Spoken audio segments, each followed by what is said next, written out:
Good evening, praise God, hallelujah. Isang mapayapa po sa mga oras na ito. Kung hindi po tayo nagkakamali sa mga oras na ito ay nasa bandang alas 10 na po. Kumbaga oras na po ng pagtulog, no? Pagpapahinga, ngunit hindi po tayo inaantok. Buhat ng gusto ng Holy Spirit na tayo po ay manatili, no? Patuloy po mag-aral ng salita ng Panginoon. Kaya naman po sa mga oras na ito ay pag-aralan po natin ang isa naman pong Bible character kung saan ay sasabihin natin may mga exemplary, no? May kakaibang abilidad ang kanyang pagiging positive, no? Ito po ay makikita natin ang kanyang buhay, no? Ang kanyang istorya po sa book of Joshua, chapter 14, verses 6 to 15. Basahin ko po anong pagkasabi niya, no? Kung ano po ang naiulat dito sa Biblia. Ang sabi po dito sa Joshua chapter 14 verses 6 to 15, sabi niya, verses 6 to 15, sabi niya, Now the people of Judah approached Joshua at Gilgal, and Caleb, son of Jephunneh, the Kenizzite, said to him, You know what the Lord said to Moses, the man of God, at Kadesh Barnea, about you and me. I was 40 years old when Moses, the servant of the Lord, sent me from Kadesh Barnea to explore the land, and I will brought him back a report according to my conviction. But my fellow Israelites who went up with me made the hearts of the people melt in fear. I, however, followed the Lord my God wholeheartedly. Verse 9, So on that day Moses swore to me, The land on which your feet have walked will be your inheritance, and that of your children forever, because you have followed the Lord my God wholeheartedly. Hallelujah. Praise God. Verse 10, no? To 10:11, mark this. Sabi dito, Now then, just as the Lord promised, He has kept me alive for 45 years, since the time He said this to Moses, while Israel moved about in the wilderness. So here I am today, 85 years old. I am still as strong today as the day Moses sent me out. I'm just as vigorous to go out to battle now as I was then. Now give me this hill country that the Lord promised me that day. You yourself heard then that the Anakites were there, and their cities were large and fortified, but the Lord helping me, I will drive them out just as He said. Then Joshua blessed Caleb, son of Jephunneh, and gave him Hebron as his inheritance. So Hebron has belonged to Caleb, son of Jephunneh, the Kenizzite, ever since, because he followed the Lord, the God of Israel, wholeheartedly. Verse 15, Then the land had rest from war. Hallelujah, praise God. Sabi ng verses 10 to 11, sabi niya, Now, then, just as the Lord promised, He has kept me alive for 45 years since the time He said this to Moses. So here I am today, 85 years old. I am still as strong today as the day Moses sent me out. I'm just as vigorous to go out to battle now as I was then. Hallelujah, praise God. No? Pagpalain po ang Panginoon na buhay, mga kapatid. So binanggit ko dito, so ang pinakasentro talaga natin ang verses 10 to 11, no? Kung saan binanggit niya, 85 years old na siya, ngunit andon pa rin ang kanyang sigla, ang kanyang lakas, at handa pa rin siya makipaglaban, no? Handa pa rin siya makipag-away para sa kanyang bansa, no? Para sa kanyang kingdom, no? The tribe of Judah, mga kapatid, ang sa Israel, no? Para ipagtanggol ang kanyang mga kababayan. Gaya din daw siya sa panahon ng inappoint siya ni Moses, dineploy siya ni Moses. That was 45 years ago, mga kapatid. Meaning to say, 85 years old siya. At 40 years old, nag-start po ang karir ni Caleb. No? At the age of 85 years old, kakaiba itong tao na to. Bakit ganun na lang po siya? Nakapositibo. Ang kanyang zealousness andon po. Ang kanyang pagiging positibo andon pa rin. Sabi niya, parang 40 years old daw siya kahit nasa 85 siya. No, hindi man lang sumagi sa kanya ang tawag na retirement, mga kapatid. Praise God, hallelujah. No? Kakaibang tao, no? Ito. Bakit ganun na lang siya kapositibo? Samantala ngayon, mga kapatid, sa papel na sa situation natin ngayon at present sa kalagayan natin ngayon, lahat halos tayo ay nangangarap na makapagretiro ng maaga para mamuhay po, no? Na kumbaga may peace of mind, wala nang mag-uutos. Yun po ang kadalasan iniisip o pinapangarap po ng mga nagtatrabaho sa gobyerno. Ngayon naman, mga kapatid, ang tanong sa atin na mga Christian o kaya sinumang mananampalataya, no, mga born again Christian, kung ikaw po ay nasa ministry, ang tanging tanong ko, ilang taon ka na ba sa ministry mo? Ilang taon ka na ba sa music team? Ilang taon ka na sa pagpapastor? Ilang taon ka na taga-ayos ng bulaklak sa sambahan? Ministry po ay hindi po dahil lang yung pagpapastor, yun lang po ang ministry at saka music team. Basta po may gawain ka, no, na ikagaganda ng kongregasyon ng simbahan at para sa Panginoon. Yan po ay ministry. Kahit tagalinis ka po ng CR, ilang taon ka, no? Ilang taon mo na sustain yan. Tagawalis ka sa labas ng simbahan, ilang taon mo na sustain yan. Gaya ka ba ni Caleb, mga kapatid? No? For 45 years, hindi nagbago. Na-sustain niya ang pagiging paglingkod niya, no, sa Panginoon. Katulad ba tayo ni Caleb, no, na nagiging positive kahit kailan hindi siya nakitaan ng negatibo. Bago po tayo pupunta, no, kasi hanapin natin, alamin natin kung bakit, kung saan nanggagaling, kung ano ang sources ng kanyang motivation, no, at saka passion. Bago po tayo dadako doon, kunin muna natin ang background. Si Caleb that time, no, nabilong po siya sa 12 tribes of Israelites, no? 12 tribes of Israel, at nabilong po siya sa Judah, no? The tribe of Judah, kung saan po ay napangalanan siya na sabi nila King of Judah. Ika nga. Hallelujah, praise God. That was time po ang 12 tribe of Israel po, no? Dahil po sa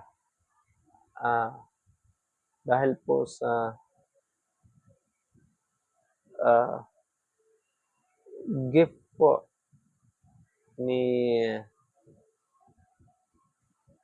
ni Joseph, no, na ibinigay ng Panginoon nang dahil po sa 7 years harvest and 7 years famine po taggutom, no? Dahil po sa kakaiba niyang abilidad na ibinigay ng Panginoon kung saan po ay na-appoint siya as the second, no? Na pangalawang naging prime minister po siya sa Egypt that time, no? Dahil po sa kaniyang kakayanan na ibinigay, talent na ibinigay ng Panginoon nung siya po ay binigyan ng Panginoon ng wisdom, no, ng abilidad na makapag-interpret po ng yung panaginip ng parao kung saan naging prosperous po ang Egypt that time dahil sa pamamahala po ni Joseph. That's why po naging mabait po ang parao that time, no? Kumbaga naging mabuti siya kay Joseph at sa angkan po ni Joseph at sa 12 tribe kung saan po inoccupy nila ang Gosen, no, yumaman po sila, lumago ng lumago at parami ng parami po ang Israelites that time. Ngunit sa kapanahunan na po sa henerasyon nila Moses, nila Caleb po, naging masama na po ang parao that time. Kalimutan na niya, no? They have forgotten the God of Joseph, no? Kasi dahil sa inggit, kaya napakahirap po mainggit, no? Kaya naman po, pinalanuhan na nagpababa siya ng kautosan na lahat ng lalaki kung isilang ay patayin at kung naabutan man na may panganak na ang mga bata, kaya another naman po, pangalawa naman pong kautosan na dapat ang 2 years old below, lahat ng mga bata na 2 years old below ay patayin, itapon sa tubig, no, sa river.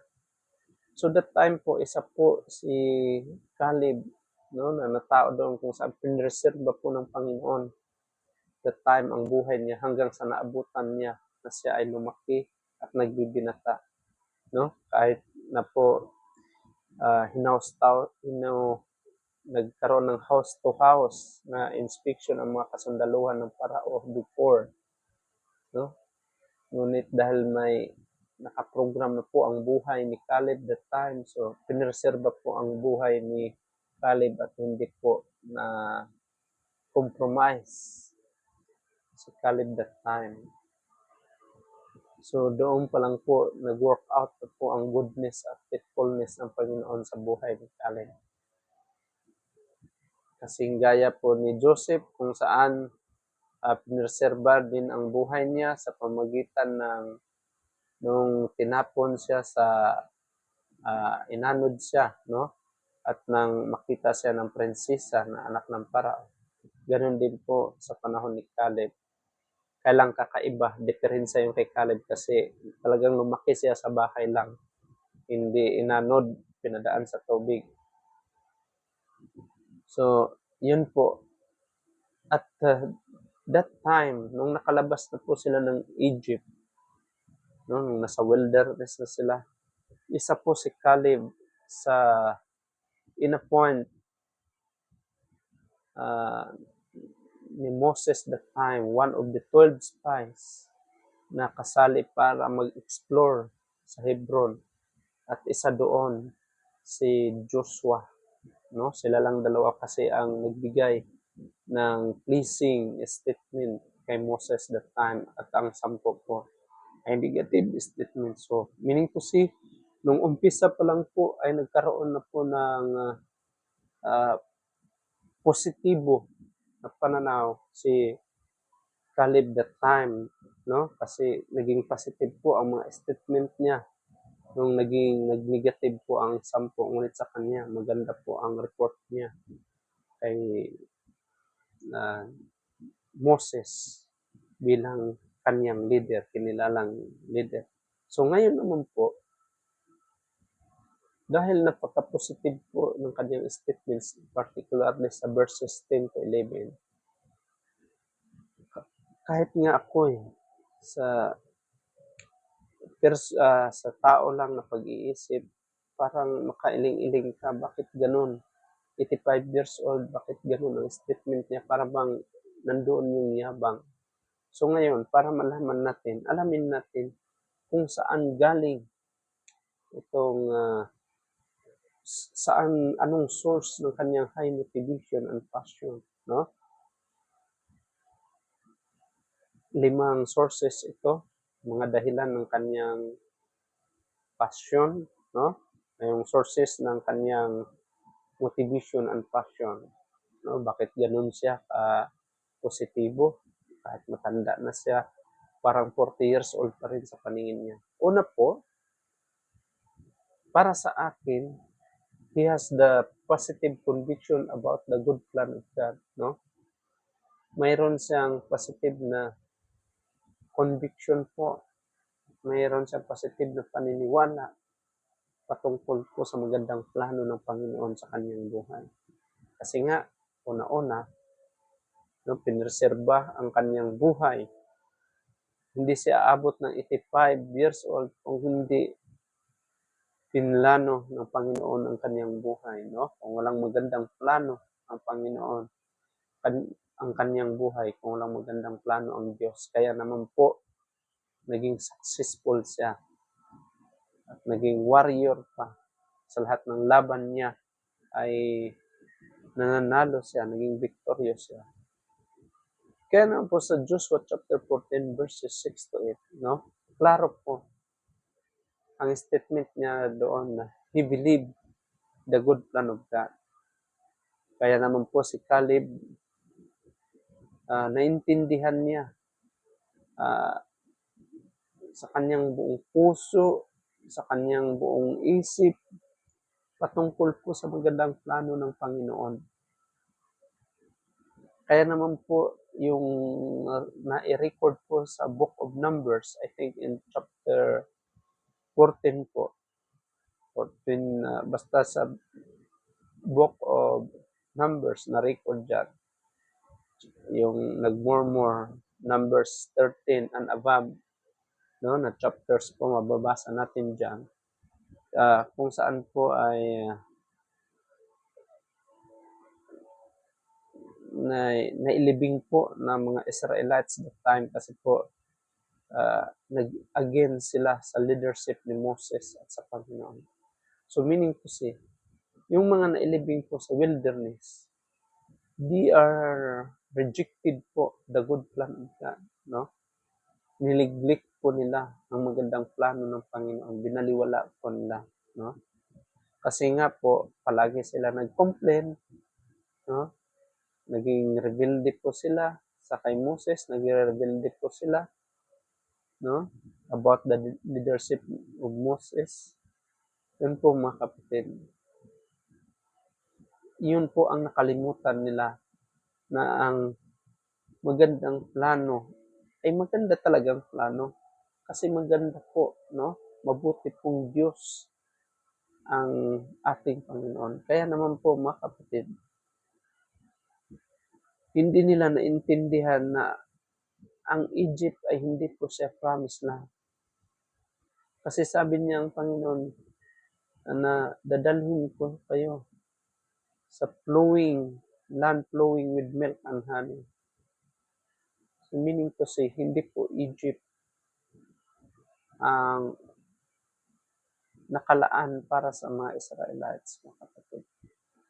May lugar na para sa Israelites. Ganun po sa atin, mga kapatid, sa buhay natin. Minsan may mga plano tayo, magandang plano yan sa buhay natin. Ngunit ayaw ng Panginoon na ganun, no? Ayaw ng Diyos na yan. Kaya hindi natin maintindihan ng tao bakit nagkaroon, bakit may mga sitwasyon na ganun, kasi may purpose, no? Ang Panginoon kung saan tayo nararapat. Kaya naman po, minsan may mga prayer tayo na hindi nasusunod, no? Hindi inalaw ng Panginoon kasi ayaw niya napahamak po tayo. No? Kaya sa tingin natin, walang kasagutan, ngunit sa kabilang banda po, inilihis niya kasi ayaw niya na may masaktan tayo o mapariwara tayo. Ngayon po, kaya minsan po, may mga ganun na mga bagay. Kaya naman po, minsan napa-experience tayo, bakit ganito, Lord? No? Bakit ganito? Sitwasyon ko, nag-aral ako, bakit dito mo ako pinasok na mataas yung pinag-aralan ko? Yun pala, sa unahan ay mas may maganda pa, may the best pa. Yun po, mga kapatid. Kaya naman po, tulad ko, tulad natin o ikaw, kaya tayo umabot sa ganitong edad dahil may plano ang Panginoon sa atin.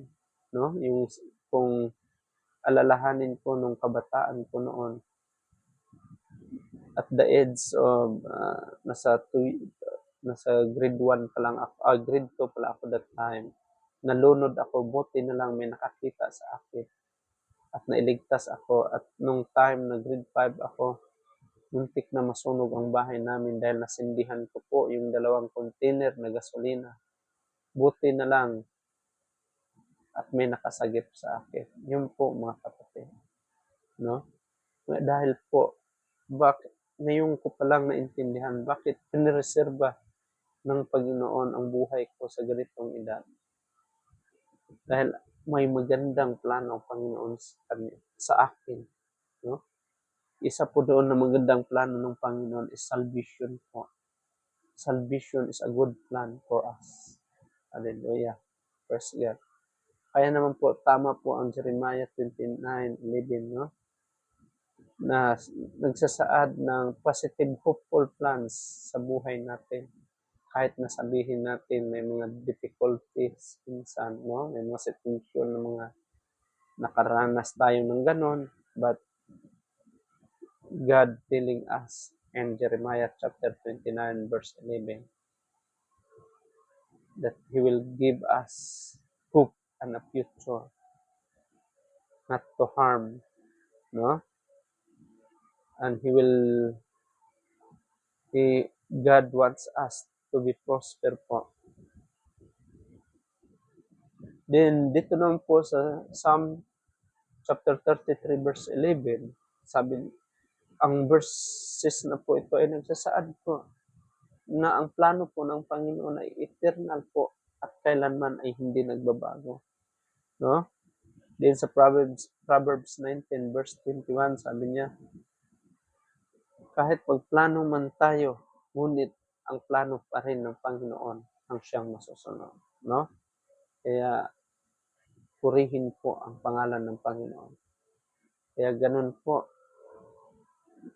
na lang po si Caleb dahil naniniwala siya patungkol po sa magandang plano ng Panginoon. Hallelujah. So, pangalawa naman po, dahil una, good plan of God. Pangalawa po, He has the deep conviction to maintain an obedient heart. No? Dahil po ay nami-maintain po niya, nasusustain po niya ang pagkakaroon po ng obedient heart. Kaya naman po, mga kapatid, no, brothers and sisters, ang puso po natin ay protektahan po natin, no, na hindi po magkaroon ng rebellious spirit. Kasi po, from the experience of Caleb, marahil po, no, from the experience of Caleb, marahil po, nakikita niya, no, kung gaano ka-critical ang magkaroon ng murmuring, rebellious, and disrespectful attitude towards God's and leadership. Kaya naman po, fearful siya na mag-release about dishonoring words and statement, no? Sa kanyang leader po na si Moses that time.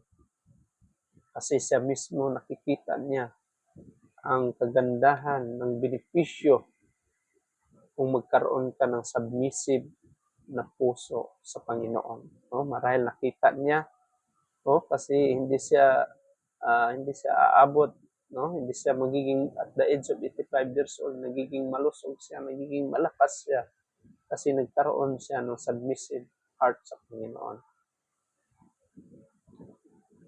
Kaya naman po, nasaksihan din ni Caleb that time, I'm sure, ang consequences po ng first rebellion ng Israel. Sa panahon po nag-start doon sa Numbers 13, I think book of Numbers 13, kung saan po sa 12 spies po, 10 spies po, no, ang nagbigay ng statements of contempt po kung saan po ay naniniwala ang mga tao. At doon po nag-umpisa na nagrebelde sila before God sa ating Panginoon. No? Na-record po ito sa Numbers chapter 14 verses 27 to 35, no? Yung response na po ng Panginoon sa pagre-rebelde po, no? Nung nagre-rebelde po, no? Nung nag-against na, nag-disobey na ang Israelites that time. So, marahil si Caleb nakita niya one by one po, mga kapatid, ang libing ng kanyang mga, marahil doon ay kapatid niya, no? Mga kamag-anak niya, mga kapitbahay niya, at siguro kababata doon, isa doon ay mga kabarkada niya, kababata niya, mates niya, di ba? Classmates. Kaya naman po, Caleb remember those days, mga kapatid. Kaya naman sa kanya ang 45 years na kanyang pagiging victorious, nagiging victorious siya, ay iyan po ay mga taon, no? Years of sorrow po. Kung saan na-witness niya, no? Na-witness niya, saan na-witness niya, mga kapatid, kung gaano kadelikado po ang magkaroon ng rebellious na puso, no? Rebellious heart. Kaya naman po, naituro niya ito sa kanyang marahil, sa kanyang family, kung gaano ka-importante, no? Ang pagiging tapat, pagiging masunurin po sa Panginoon. Kaya naman po bilang isang Kristiyano, isang mananampalataya, born again Christian, dapat ituro po natin ito sa ating pamilya, sa ating mga anak, no? Para sa ganun, pag sila naman, ituro naman ito sa mga apo. Kaya naman generation to generation dapat ma-preserve, no, ang salvation ng bawat pamilya. Hallelujah, praise God.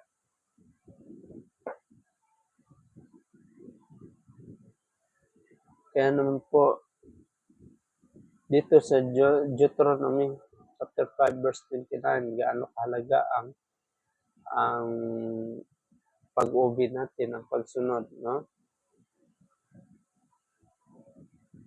Pag sabi sa Deuteronomy chapter 5 verse 29, no? Pag nagiging masunurin po tayo, nagasunod tayo sa Panginoon, no? Magiging ang kapalit po niya ay blessing and well-being po. Hallelujah, praise God. Kaya naman po, no, sa book of 1 Samuel chapter 15 verse 22, no, yung panahon na mag-o-offer na po si Saul, na hindi niya na nahintay si Samuel, na dapat si Samuel bilang isang prophet siya ang mag-o-offer ng offering.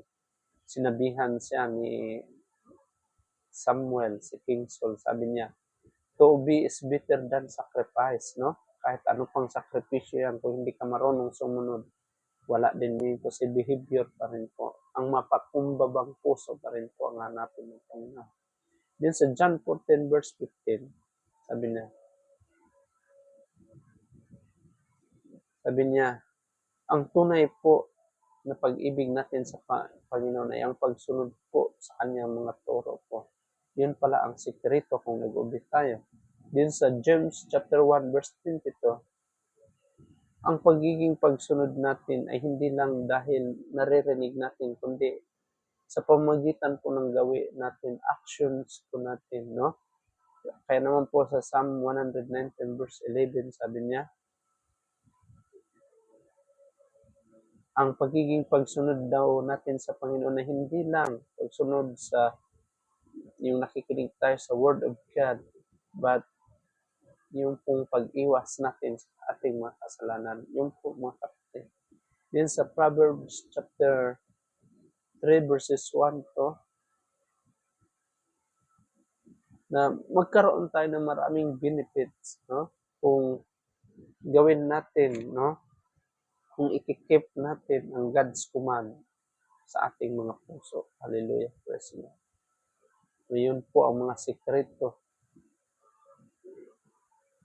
sa paano sumunod po sa Panginoon. Then dito po sa pangatlo po ng sekreto po kung saan po nanggaling ang high motivation and passion ni Caleb. Number 3 po, nagiging dependence po siya sa mga pangako ng Panginoon, mga kapatid. Hallelujah, praise God.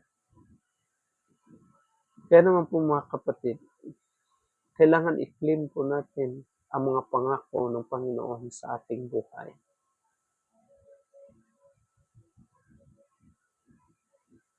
Magiging confident po tayo, no?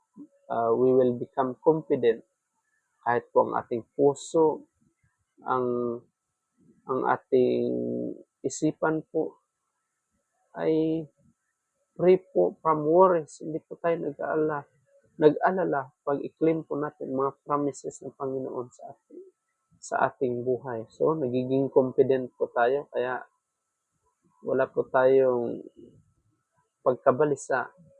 Kaya naman po ang sakit ng kahapon at ang sakit po ng failure po, ma-overcome po ito ng salita ng Panginoon, the Word of God. Kaya naman po, punuin po natin ang ating isipan, ang ating puso ng mga pangako ng Panginoon. Ano ba ang mga pangako ng Panginoon? Word of God, no? So, kaya nasisiguro po natin na si Caleb also memorize the promises of God, no? Dito sa puso niya, no? Nakalagay. Kaya naman po, he keep the promises of God given to Moses, no? Itago niya yung mga promises kung anong pinangako ng Panginoon kay Moses. Ito po ay dumaloy kay Caleb at pinreserba, tinaguan din niya sa kanyang puso. Kaya naman po naging dependent siya sa Panginoon, no? Kaya naniwala ako sa Caleb also, ginagawa niya ito. Kaya naman po sa panahon na nakipag-engage siya sa battle, kasi sabi niya, so, kung basahin mo ang account ni Caleb, isa po siyang sundalo, no? Military leader. Kaya naman po sa panahon nakipag-engage siya sa labanan, nasisiguro po siya, no? May assurance po siya galing sa Panginoon na wala mang swords na maka-strike sa kanya, no? Walang makasakit sa kanya, although may kunting galos, tama, pero not fatal po, no? Hindi critical. Kaya naman po, para sa kanya, ang mga pangako ng Panginoon, no? Is like a shield, no? Araw, at saka shield sa kanya, gaya ng sinasabi sa Psalm number 84, verse 11 po. So, para sa kanya, every battle won was a testimony of God's protection. God is faithful to His promises. So, gaya po natin, kung ano man po ang mga problema na nalalagpasan, no? Ito po ay testimony natin, no? Sa Panginoon na siyang gumabay sa atin. Kasi po ang Panginoon po ay faithful sa atin niya. Faithful po siya sa kanyang mga pangako. Kaya naman po mga kapatid, hallelujah, praise God, no? Sa Psalm 119 verse 50, number 119 verse 40, na ang comfort at saka assurance ay matatagpuan lang po natin, 'no? Lalo na't tayo'y nahihirapan, ay matatagpuan lang po natin hindi sa tao kundi sa Panginoon. Hebrews 10:23 sabi niya na we encourage, no? God encourage us to cling our hope because God is faithful. Meaning to say, to cling, to hold on tightly, no? To cling, sabi niya, to encourage us to cling our hope because God is faithful. Meaning to say, panghahawakan po natin, no, ang mga pangako ng Panginoon. Kasi totoo po siya na Diyos, no? Kung ano ang pangako niya, ay tutuparin po niya. Yun po, sa Joshua 21, chapter 21, verse 45, sabi niya, na ang Panginoon daw ay faithful po na gawin niya ang lahat ng kanyang mga pangako, no? Tapat po ang Panginoon na gawin niya, hindi lang iisang pangako, ngunit ang lahat ng kanyang pangako po ay gagawin po ng Panginoon. Biblia po ang may sabi sa book of Joshua, chapter 21, verse 45. Then, sa Philippians, chapter 4, verse 19, isa po itong assurance, no? Common po ito na versikulo, na verse. It is a assurance that God provide our needs. Kaya naman po, dapat mag-rely lang po tayo sa kanyang mga promises. Hallelujah, praise God. Then, yan po mga kapatid, no? Dependence po tayo sa promises ng Panginoon. Pang-apat po, kung pang-apat po na source ni Caleb, pang-apat po ay his dependence on the power of God. No? Dependent po siya sa mga pangako ng Panginoon. Caleb, naniniwala ako na si Caleb din ay naniniwala sa unseen power of God. No? He believed the unseen power of God. Alam niya, mga kapatid, na nangangatog niya, no? Ang kanyang mga braso, tuhod niya, na talagang tumatanda na siya. Ramdam niya kung ano ba ang maidudulot ng gera, no? At nakikita din niya, he saw the power of the enemies. He saw the high walls and chariots of the enemies, no? Kasi gaano ang readiness ng laban nila, ang strength ng kalaban.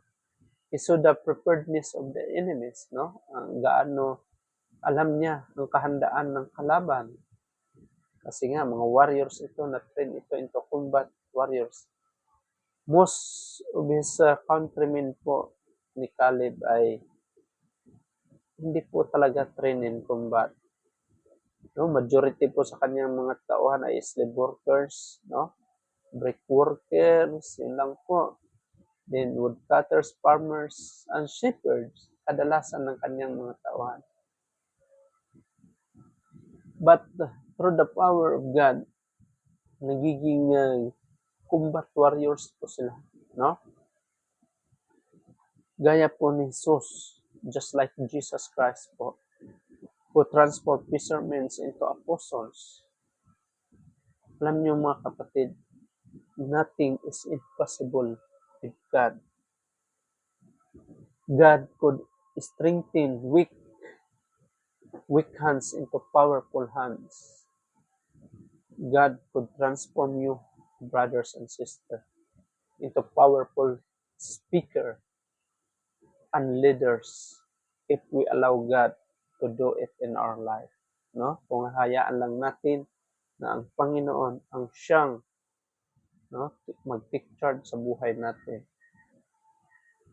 No? Kung idepende natin ang buhay natin sa Kanya. Kaya naman po sabi sa book of, sa Word of God, sabi niya, God is the potter and we are the clay, no? Ang Panginoon po ang nagagawa at gaya lamang tayo, no, ng isang clay na gawin ng Panginoon, pagandahin ng Panginoon para mabuo siya bilang pot, no? Kaya naman po, mga kapatid, ang parte lang po na gagawin natin, na i-claim natin, to claim God's power po.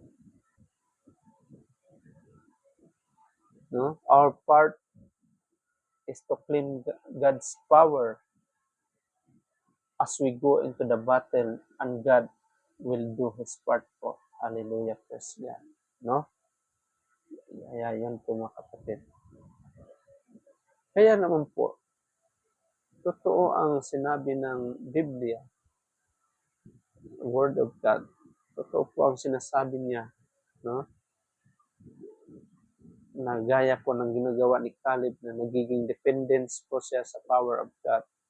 Kaya naman po sa Ephesians chapter 6 verse 10, sinabi dito, we will rely on God's power, not on our strength. Sa 2 Corinthians chapter 12 verse 9 naman po, sinabi ni Paul, no? Paul speaks how God's power perfected in our weaknesses. In Philippians chapter 4 verse 13 naman, we can do all things. No? Magagawa natin, no? Pag nasa kay Kristo tayo, no? Pag laan lang natin sa Panginoon, ilapit lang natin sa Panginoon ang lahat, na siya ang mag-take charge sa lahat. Magagawa natin ang lahat. Si Karaya chapter 4 verse 6, sinabi niya dito na success and effort not come from human effort but God's Spirit and power, no? Yun po ang ibig sabihin doon sa Zechariah chapter 4 verse 6. Din sa Isaiah chapter 49 verse 29, God sabi doon na ang Panginoon po ay mag-provide ng strength at lakas, power, kung sino, for those who are weary and weak, no? Kung sino pa yung weak, andoon po ang Panginoon magbigay ng kapangyarihan. Gaya na lang po sa Book of Judges nung sa panahon po ni Gideon that time, no? Na sa tingin niya sa sarili niya mahina siya, ngunit naging extraordinary siya kasi lumapit siya sa Panginoon. He has an extraordinary God. Hallelujah, praise God. Yan po, pang-apat. So, mayroon pong pang-lima. Ano po ba ang pang-lima? Pang-limang source ng motivation and passion ng Caleb. The last one is number 5, and the last, mayroon po siyang vision to possess Hebron.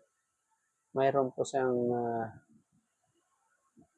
vision po na ma-possess po niya ang Hebron, na maangkin ang Hebron. Then, i-record po sa Biblia, sa verse 15, sabi niya, the land had rest from war, no? Base po sa statement numbers 15. Kaya naman po, mga kapatid, pag tayo po pala ay isang born again Christian, kung saan po tayo, may naangkin tayo na lupa, kung saan na community, dapat pala peace po ang dalahin natin, no? Kapayapaan po. Kasi dito, nung naangkin ni Caleb, ang Hebron po, nung naposes niya ang Hebron, the land had rest from war po. So, ganun din po dapat ang mangyayari o dapat manaig kung tayo po ay bilang isang born again Christian, kung saan ka man, dalahin ng Panginoon na magkabahay ka doon, manirahan ka doon. Yun po ang ibig sabihin doon. So, patuloy natin. Caleb's vision was occupy and possess Hebron. So, meaning to say, dahil ang kanyang vision was occupy and possess Hebron, nakikita na sa sarili na he saw himself driving the giants of Hebron. So, nakikita niya sa sarili niya na nagiging productive siya, na residente sa Hebron. Then nakikita niya, he saw a future house by faith standing in Hebron. No, nakikita niya yung na may bahay siya na nakatayo. Although hindi pa nangyari, pero may vision na siya. No, hindi pa niya naangkin. Pinapasok pa lang niya ang Hebron. Pupunta pa lang sila sa Hebron para i-occupy. Pero nakita na niya na may bahay na siya doon na nakatayo. Yun kasi siguro 10 years ago, 20 years ago, parang ganun. So, nakikita din niya. He saw his grandchildren fleeing and farming in Hebron. Meaning kasi talagang naipasan niya, no, ang sabihin natin kayamanan niya o ang lupain o ano to, yung lupain niya na naangkin niya sa Hebron ay naipamana pa niya sa kanyang henerasyon, no? Kumbaga, nakunik pa, naipasa pa niya ang blessing dahil righteous siyang tao. Yan po ang kanyang mga vision, no? So para sa kanya, nakita niya ang kanyang tribe, no? The Judah, tribe of Judah, singing praises to God and Hebron. So meaning po si mga kapatid, pag mayroon pala tayo maangkin, no? Mapasa atin na isang lugar, kung malawak man yan, mas maganda, mas lalo na kung malawak. Hindi pala mag-enjoy tayo doon, ngunit mayroon pala dapat area dyan na nakalaan kung saan para sambahin natin ang ating Panginoon na buhay. Hallelujah. Then nakita pa niya, he saw himself drinking milk and honey, no? Drink milk and eating honey in Hebron, meaning to say, abundantly po, abundance po nakita niya, no? Busog at hindi nagutom ang kanyang mga angkan, pati ang kanyang sarili po. So, meaning to say, abundantly po namumuhay siya sa Hebron. Then, nakikita pa niya na may mga ubasan siya, may mga fruit-bearing trees siya sa Hebron. No? Kaya naman po pala, pag may area po tayo, no? Kuwari, doon ka sa lugar, Kidapawan, Davao, o Cebu, sa anong lupalop ng Pilipinas, dapat pala mangarap din tayo na may mga tanim-tanim dyan para in the future po, kasing edad ni Caleb, no, nai-enjoy na po natin, no, na mayroon tayong mga taniman. So, biblical po pala ang pagkakaroon ng farm. Not necessary na magkaroon ka ng asinda. Kahit konti lang, at least may tanim ka, no? May harvest ka. Hallelujah. Alam nyo, mga kapatid, pag may vision po, bakit ko sinasabi ito? Pag may vision kasi tayo, no? Ito po ay nakapagbibigay sa ating katawan at sa espiritu natin na magiging malakas po tayo sa Panginoon. So, importante po ang vision. Andun pa rin ang vision sa atin, no? Hindi pwede mawalaan niya kung ang Holy Spirit ay andyan sa atin, no? Vision will keep motivated even when in our arms and feet are getting old. Ito po kasi ang makamotivate, no? Kahit po sabihin natin ang mga kamay natin at saka mga tuhod natin ay nangangatog na, no? Tumatanda na tayo. Alam niyo pa, mga kapatid, sa physical lang kasi ang tumatanda. Kasi ang espiritu natin, ang kaluluwa natin does not get old, no? Hindi po ito tumatanda. Kasi eternal po ito, ang espiritu natin, no? Ang ating kaluluwa. Kaya naman po, hayaan po natin ang espiritu ng Panginoon. Marilis po ang kanyang anointing power sa ating katawan at sa ating espiritu para maging katulad po tayo ni Caleb, no? Na nare-remains po, na sustain po, na magiging positive, na magiging buhay po sa pang-araw-araw po sa ating kaluluwa, sa ating espiritu po, no? Kaya naman po sa Matthew chapter 6 verse 22 may sinasabi niya. At kaya naman po, totoo pala, no?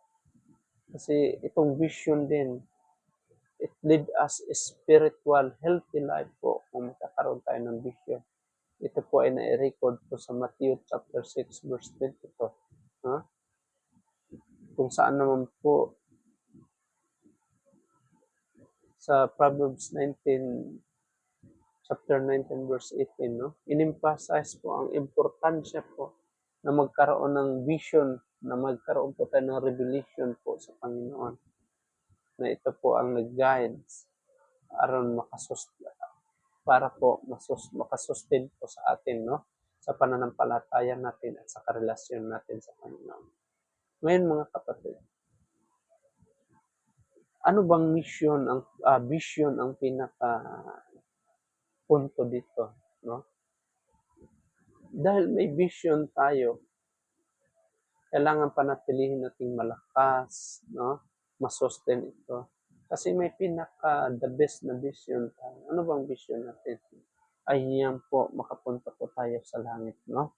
Yun po ang pinaka-importante na vision ay ang kaligtasan po, salvation po. Na balang araw, sa na-record sa Revelation chapter 20 verses 12 to 15 na hindi po tayo makapunta sa lake of fire, kundi maisulat po tayo sa book of life.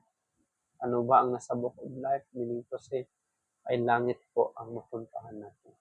No? Kung tayo po ay magkaroon ng totoong pamumuhay po at nag-ubi po sa Panginoon natin o kay Jesus Christ, our Lord and Savior. Maraming salamat po, naway po sa inggit kumulang po halos isang oras na pag-share natin, no? Ito po ay makukunan ng aral kung paano po, no? Kung ano po dapat ang sa buhay natin sa Panginoon kahit po may edad na tayo ay hindi po ito hadlang, no? Para manatili tayong maglingkod sa ating Diyos na buhay. Pagpalain po ang Panginoon at magandang gabi po sa lahat.